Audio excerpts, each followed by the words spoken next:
सड़क पर आइए, रोड शो में आइए, ये असली रोड शो है।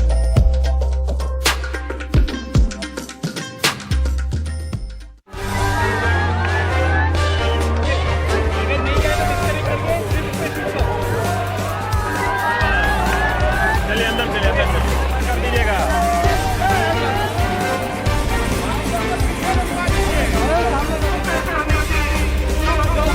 जैसे बस बढ़िया, बहुत इंतजार हो रहा था, आप स्वागत करा लें, हम यहीं 5 मिनट आपको बात करेंगे।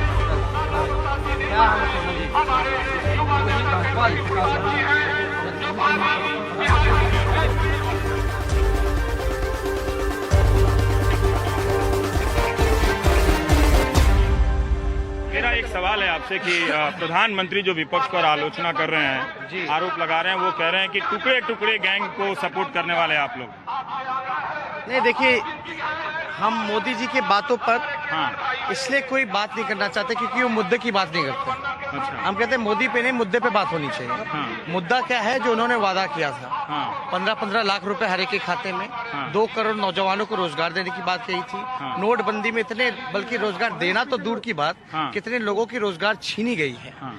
तो आप देखिएगा कि स्मार्ट सिटीज का क्या हुआ, बिहार के स्पेशल पैकेज का क्या हुआ, बिहार के स्पेशल राज्य के दर्जे का क्या हुआ। हाँ। तो जितने वादे, मेक इन इंडिया, गंगा सफाई अभियान और भी तरह तरह की योजनाओं का उन्होंने घोषणा किया था, लेकिन कहीं ना कहीं से जो देश की जनता है वो ठगी गई है। तो मुद्दों पे बात होनी चाहिए।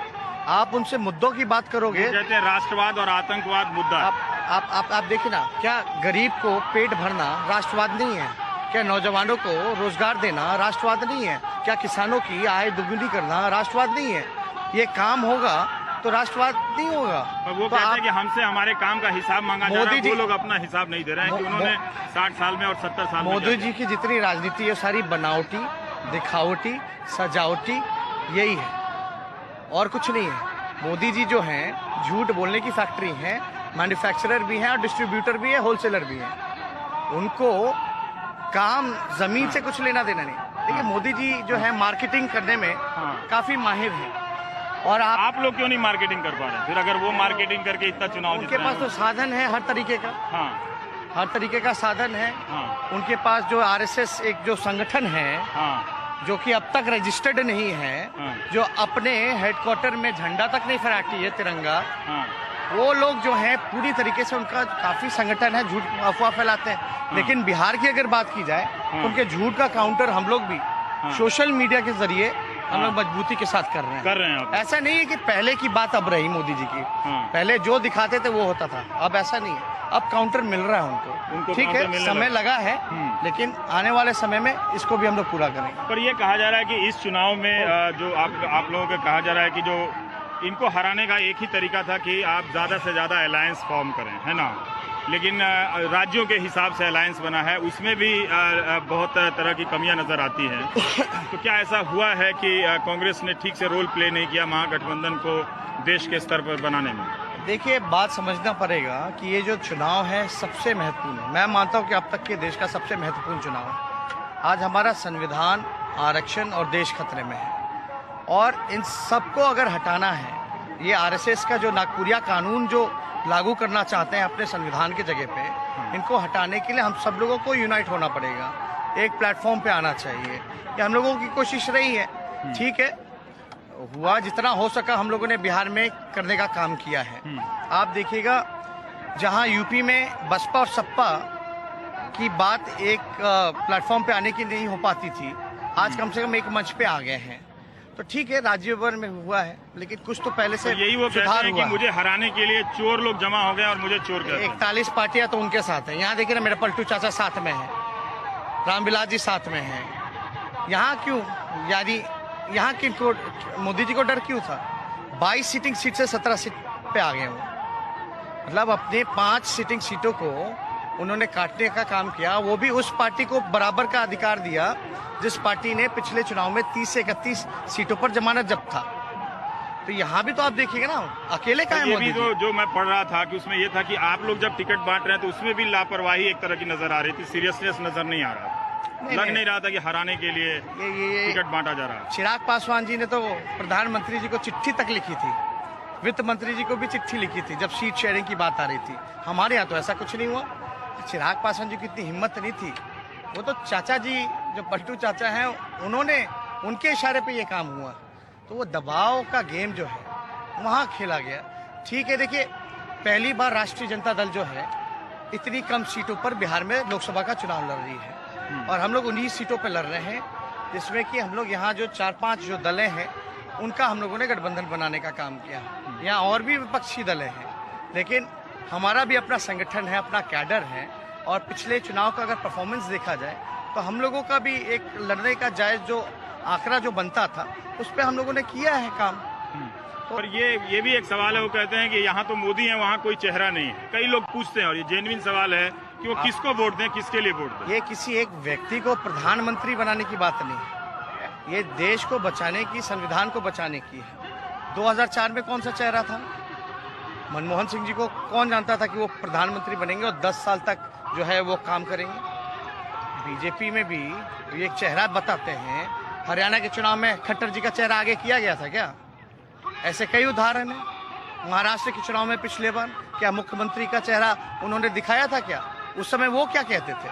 मतलब वो उनके दोनों हाथ में लड्डू रहेगा, ऐसा नहीं होता। जिस तरह से डीएमके ने कहा कि राहुल गांधी प्रधानमंत्री हो सकते हैं। नहीं, हम लोग भी कहते हैं, हम लोगों की कोशिश है, हम लोग यूपीए में हैं। हम लोगों की कोशिश है कि क्योंकि देखिए विपक्षी दलों में सबसे बड़ी पार्टी कांग्रेस है। राहुल गांधी जी जब पटना आए थे तो हमने गांधी मैदान के मंच से भी कहा था कि राहुल गांधी जी कांग्रेस पार्टी की जिम्मेवारी है कि और सहयोगी दलों को कैसे एक प्लेटफॉर्म पे लाने का काम करते हैं। जितना प्री पोल अलायंस हो पाया ठीक है, लेकिन और पोस्ट पोल अलायंस की भी संभावनाएं जो हैं वो खुली रहनी चाहिए। पर बीएसपी और एसपी नहीं बोलती है राहुल गांधी का नाम, जिस तरह से आप स्पष्टता से बोलते हैं। नहीं, हम लोगों के साथ तो पुराना अलायंस है, पुराना रिश्ता है। और देखिए यूपी की बात अलग है, उनका अपना राजनीति है, एजेंडा है, लेकिन जहाँ तक हम तो बिहार में हैं और झारखंड में हैं, तो यहाँ हम लोग शुरू से ही कांग्रेस के साथ हैं।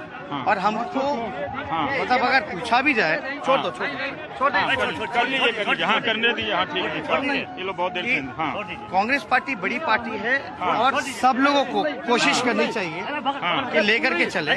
और ये कोशिश करना चाहिए कि जो रीजनल पार्टीज हैं जहाँ वो मजबूत है वहाँ उनको कम से कम जो ड्राइविंग सीट पे उनको बैठाना चाहिए। एक सवाल तो जैसे आखिरी में पूछना चाहता हूँ, लोग कन्हैया को लेकर पूछ रहे हैं कि कन्हैया के मामले में आरजेडी ने या महा अलायंस ने ठीक से वो उदारता नहीं दिखाई।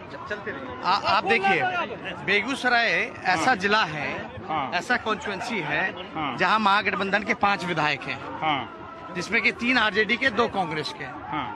और आप देखिएगा वामपंथी दलों में जिसकी सबसे ज्यादा पकड़ थी, जो माले, एक मिनट, जो माले जिसकी सबसे ज्यादा पकड़ थी, उसके लिए हम लोगों ने एक सीट पे समर्थन हम लोगों ने देने का काम किया। तो वामपंथी में जो सीपीआई पार्टी जो रह गई है वो केवल एक जिले में और एक जात की पार्टी रह गई है। माले जो है वो सबको, सभी जात के धर्म को लेकर के वामपंथी जो है वो लेकर के चलने का काम करती है। पिछले बार नीतीश कुमार जी और सीपीआई का अलायंस था, उनको लगभग 1 लाख वोट आया था। और तनवीर हसन जो कैंडिडेट है, सबसे ज्यादा मतलब पढ़े लिखे, स्कॉलर, पीएचडी सब किया है, पार्टी के प्रदेश के उपाध्यक्ष हैं और अच्छे समाज सेवी रह चुके हैं, 3 बार एमएलसी रह चुके हैं। और उनको जो पिछले बार जो वोट आया था लगभग 4.25 लाख के पास आया। तो उस मोदी लहर में तकरीबन जो है वो कुछ ही वोटों से 20-30 हजार से हारे थे।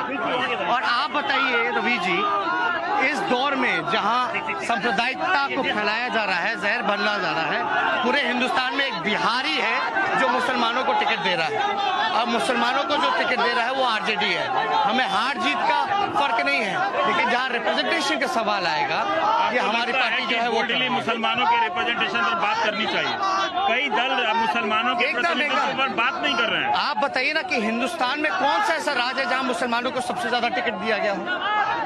ये बिहार है और उसमें भी हमारी पार्टी है, ये हम दे रहे हैं।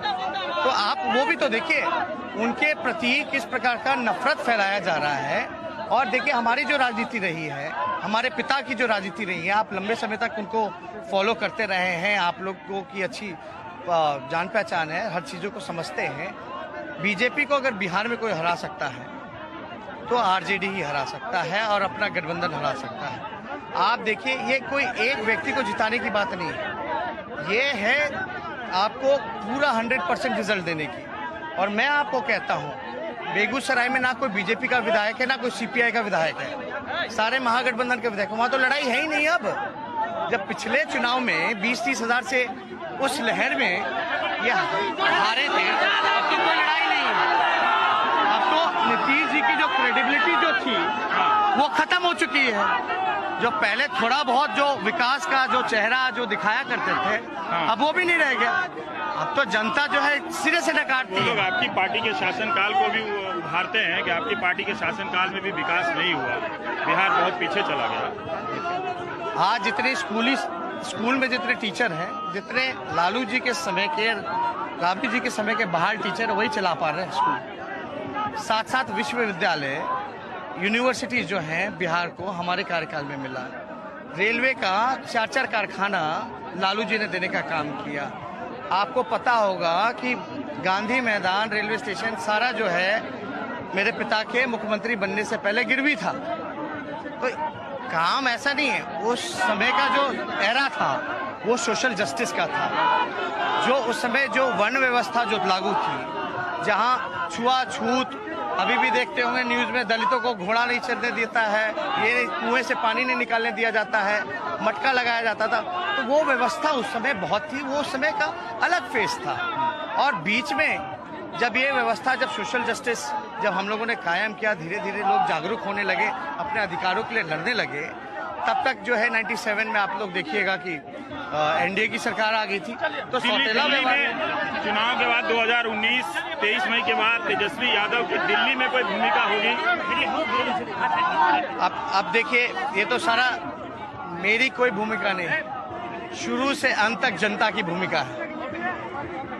और जो फर्स्ट फेज जो गया है कल, चारों जगह से हमें अच्छी सूचना आई है। हम लोग मजबूती के साथ जो है हर जगह चुनाव जीत रहे हैं और धीरे धीरे जैसे फेजेस बढ़ते जाएंगे वैसे जो है, देखिए लोग जो ठप्पा लगाते थे माई का, इस बार वो वाली बात नहीं है। आरक्षण के नाम पे आज अलौली में है ये रामविलास जी का, कहिए कि यहाँ इनका घर है, रामविलास पासवान जी का।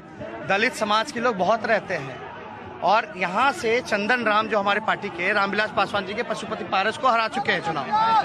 अब आप बताइए, जो जिसकी राजनीति करता हो, आज अखबार अगर खुलेगा हिंदुस्तान का तो प्रोन्नति में, प्रमोशन में जो आरक्षण जो देने की थी उसको खत्म कर दिया गया। ये अखबार में है, सरकारी नौकरियों में प्रोन्नति पर लगी रोक। तो रामविलास जी क्या कर रहे हैं? लड़ाई कौन लड़ रहा है? SC/ST एक्ट खत्म हो तो सड़कों पे हम दिखे। चिराग पासवान तो एसी पे सो रहे थे, रामविलास पासवान तो एसी पे सो रहे थे।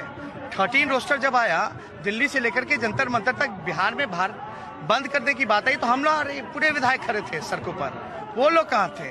तो ये जो सोशल जस्टिस की जो लड़ाई है, सेकुलरिज्म की लड़ाई है, इसमें हम लोगों ने आज तक इतिहास में कभी कॉम्प्रोमाइज नहीं किया और हम लोग लड़ेंगे मजबूती के साथ।